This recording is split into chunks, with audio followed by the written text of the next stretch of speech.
when I came here, I was inspired by the idea that this was this place which was formed out of the rubble of Berlin after the war, and that it was about a landscape that began out of nothing. So I thought that it would be interesting to make a landscape that came out of nothing and came quite slowly, like seedlings out of the ground.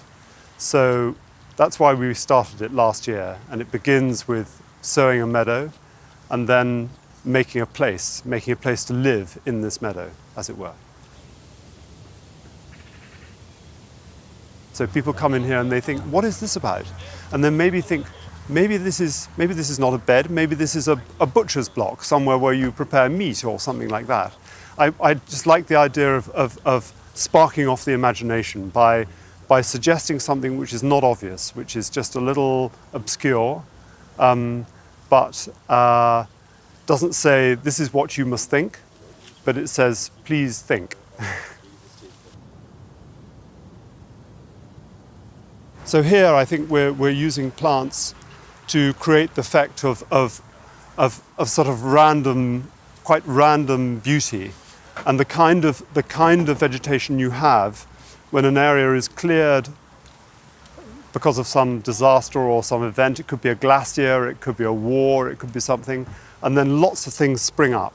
So it will look quite random, and yet it's actually quite organized because it's this matrix of different species all growing together. Well, I think the thing that appealed to me about this was there was the possibility of starting 2 years before the show. And that was the time you need for seeding to work.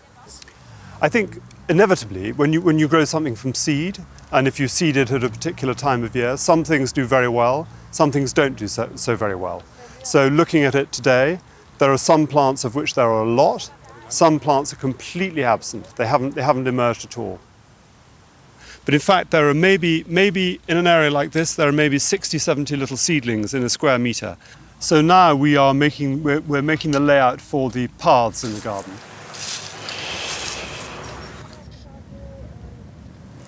I'm not a moralist, no. I like people when they come to gardens. I like them to make up their own stories, but I like there has to be a story in my mind to be able to suggest a story in somebody else's mind.